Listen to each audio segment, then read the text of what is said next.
The music is largely driven by activism and committed people, and it doesn't make economic sense to anybody.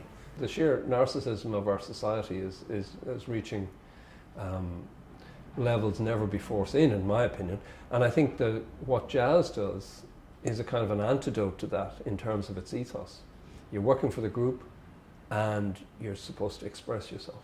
And I think that's a fantastic thing to be involved with. The trump card in IMC's armoury is the fact that it is the improvised music company. It's not just the jazz music company. So there is a broad scope to embrace music from all kinds of genres. I think their work is crucial, and it's important because there's a lot of great Irish artists here playing great music, and I think it's about being able to facilitate what they are doing and bring it to new audiences.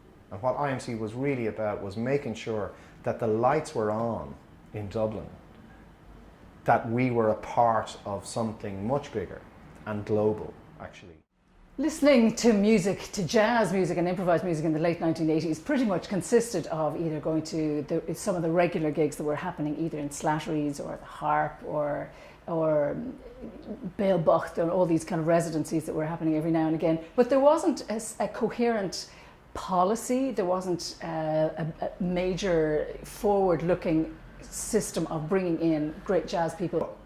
Ireland historically has been a cold house for this music. You know, if we look back to the 1930s and what we now know about, you know, a very intolerant attitude towards it in that period. Alan Smith was doing amazing things, bringing in people every now and again to play in the Victor Hotel out in Dunleary or various places, and that was fantastic. Visiting artists would come on their own and play with local musicians, and there was sort of the standard, the best players would play with them. So like if it was piano, usually it was Noel Keelan or Jim Doherty, with Dave Fleming on bass, and of course John Wadham on drums.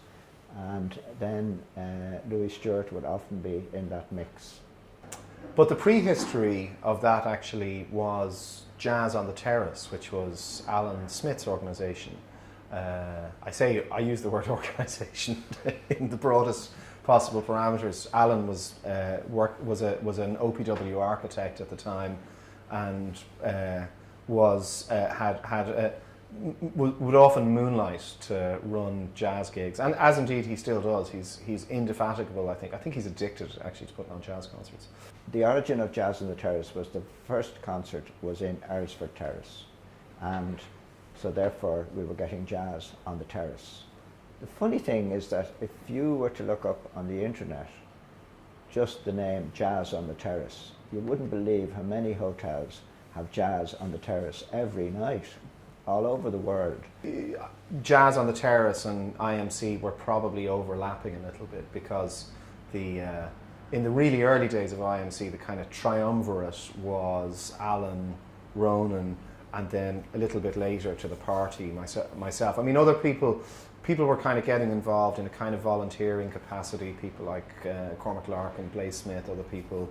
He used to sneak us into the OPW office late at night, and we would crank up the photocopier, and we would, like with our letter set, and you know, like this was the days before computers, laying out these posters and photocopying them and colouring them with markers and stuff like that. Just before people arrived for work, we would be sneaking out with these piles of posters under our arms. You know, this was very cottage industry. It was kind of DIY stuff. You know, musicians needed to be collected at the airport. You know, somebody would go, if somebody had a car, I had a car, I'd go to that's how I started actually. I started like kind of doing airport runs, picking people up and stuff, you know. Which, you know, when you're a kind of young, kind of bright-eyed neophyte in the music, and you know, the opportunity to have Sonny Fortune sitting in the passenger seat of your car in the traffic for an hour from the airport is just too good to miss, you know. So that's how people would get hooked in.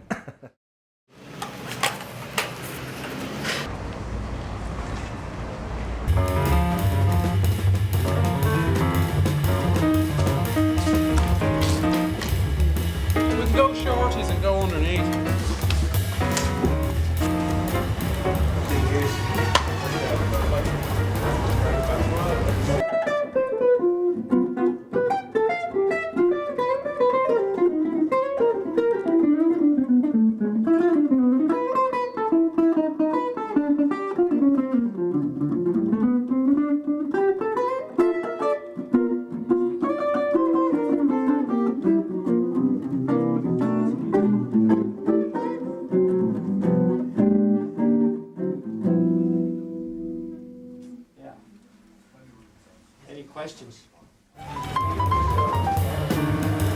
put one of those going back up the stairs out there, okay?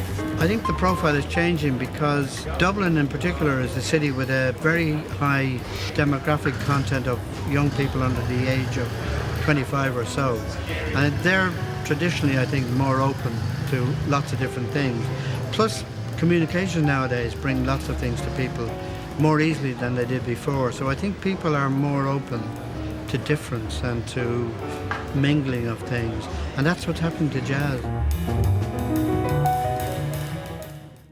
First meetings were with Alan and Cormac and going into our office in the cafeteria of the OPW, having the dish of the day. I think that was it. It's a real honour to be known as one of the founders of IMC, but it's a very grand word for basically showing up at meetings and nodding when Alan and Ronan decided that they needed to set up a new organisation.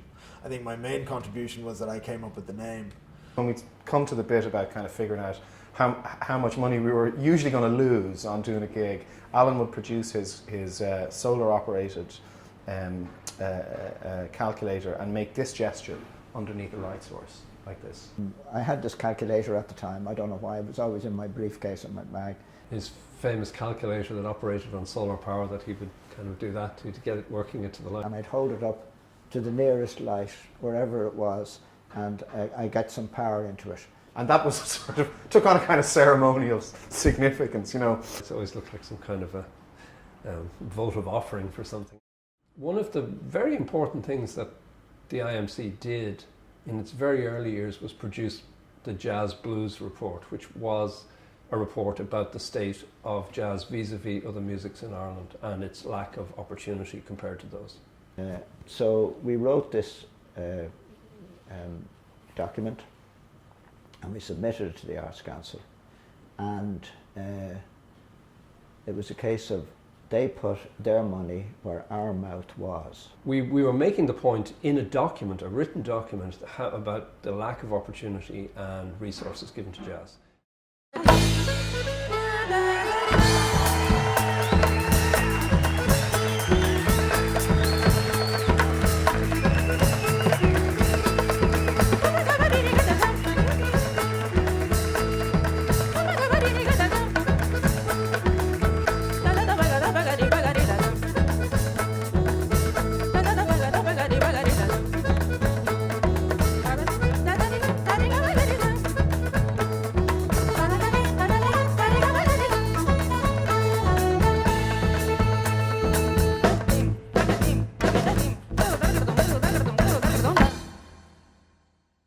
The first one that was really just a stunning concert would be Dave Holland's solo concert in the John Field Room.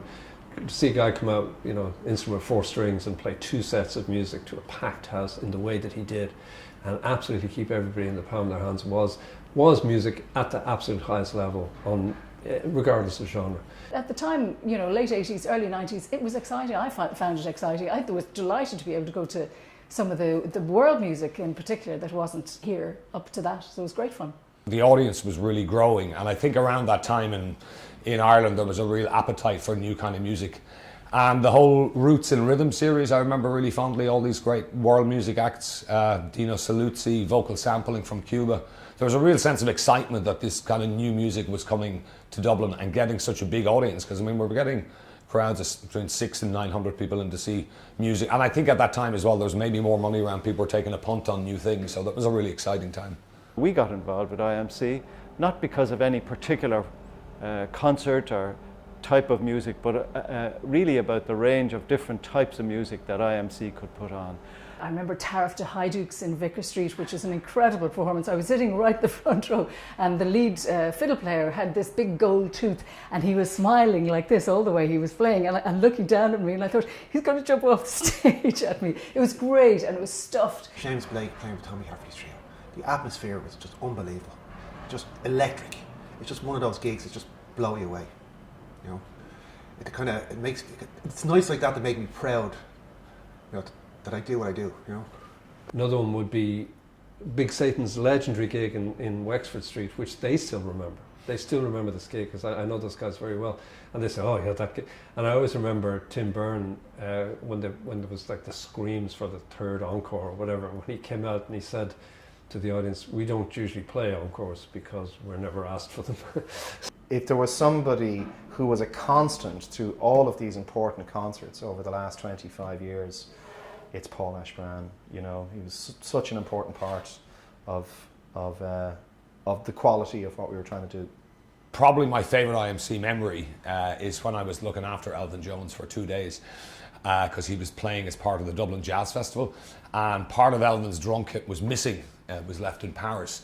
And so I had to go to the Yamaha shop with Elvin and his wife Keiko, and we arrived at the Yamaha shop and they kind of lingered in the back of the shop, and I went up to the guy, and I can't remember the part of the kit that was missing, but the guy wasn't being very helpful, and then this genius moment happened that there was a poster up on the wall of Elvin, and I just pointed at the poster and said, "Do you see the guy there?" He said, "Yeah." I said, "Well, this guy's in the back of your shop right now." And he turned around, he saw Elvin, and needless to say, the piece of kit was found pretty quickly. For me, seeing Elvin Jones in Dublin was the fulfilling of a dream, because I always talk about the fact that Elvin Jones changed my life in 1979, and I went to see him in Ronnie Scott's club, and I'd never seen music played like that before. I mean, my life literally changed overnight watching him play. To hear that sound, to hear that groove live, to experience it was just amazing. My favourite drummer. But also just his generosity as a person, as a human being, like the way he stayed after the gig, you know, exhausted, and he was running with sweat, but he stayed until every single person that wanted to say hi to him had said hi, and hugged people and stood for photographs and signed autographs. Just an incredibly generous, amazing guy. The personalities, the incredible charisma coming off these musicians, and you could go and touch them. They were so close, and they were spreading this incredible musicianship, incredible education and wisdom, and incredible charisma. And there we were in the same room with them, and we'll be able to say that in years to come. You know, that was, you know, small scale but big impact.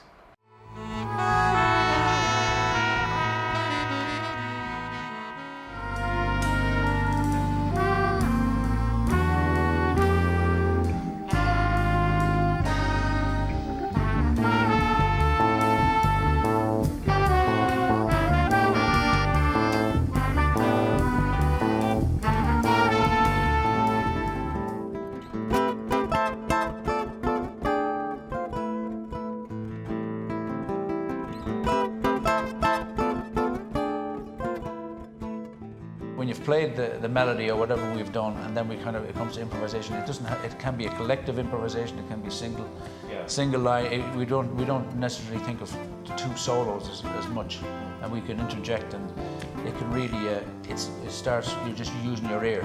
There's no safety nets at all. It's where the music takes over, really.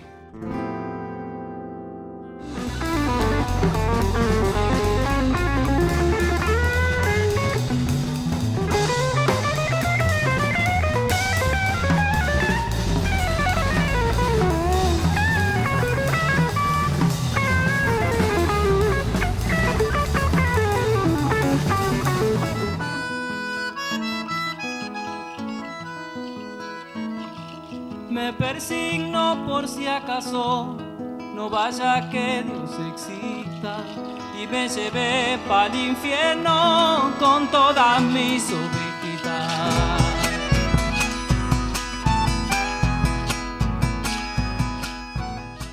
Through the nature of this medium, this idiom of jazz and its improvisational nature, there's this constant need for collaboration, and there's a need to sort of go beyond the relatively small geographical boundaries of a small island like Ireland and interface with all of these European musicians. And that's something that we do through 12 Points. So tell me again what you're going to do. You're going to bring 12 completely unknown young bands, and you're going to build a festival around that. I mean, who's going to come?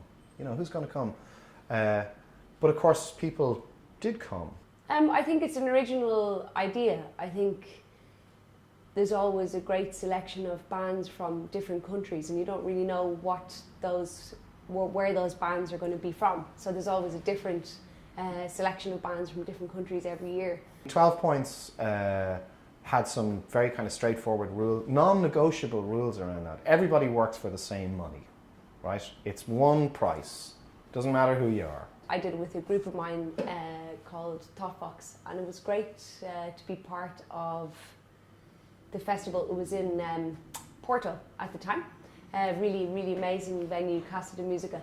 Even though the festival itself was very small, the level of detail, the level of attention given to the ritual of the performance was just like you'd get at a very big festival. In fact, in some respects, it was better.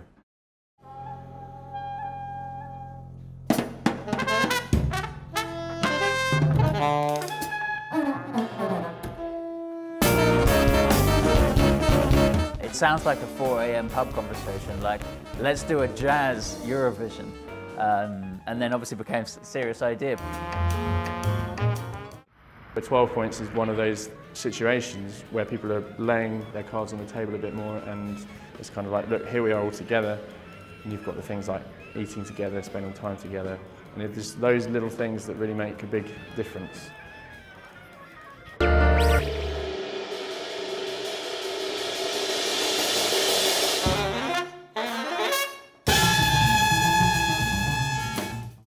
Testament to their success that they've been running festivals like Down with Jazz, like 12 Points, Hotter Than July, all of these things that are taking place in Dublin that are so well attended, and it shows that there is a need and a diversity for good music that people want. If you're going to succeed at all as a jazz musician at the highest level, you have to know what the highest level is, and the highest level is what's going on around the world. And I think the IMC has tremendously helped to give students access to what that international standard is. The IMC were fundamental in pushing us forward. There are organisations like IMC all over the world, small, sustainable, very committed people involved, and that's what keeps jazz music alive. It's not the business. It's not major promoters. You know, major promoters will pile in when there's something that they can make money on, but you know, day in, day out, it's organisations like the IMCs of this world. It has had a significant effect on players. For example, if you're a young jazz player who is concerned and focusing on jazz, you can't but be influenced and aware of other stuff that you mightn't have been aware of, and that's a kind of a good thing that IMC has engendered. The term jazz today it's like a meta genre. It encompasses so many other elements. Jazz is always borrowed from popular music of the day, and it's doing that now. It's funny that when you live in the moment of the music, it's very hard to zoom back out on a time scale and understand that sometimes people are planting musical stakes in the ground about a new genre or a new period for the music. So what will the next 10, 15, 20 years hold for jazz? I think that's incredibly interesting, but I know that the music is evolving, the improvisation will continue, and the sound will change, and we'll follow that sound.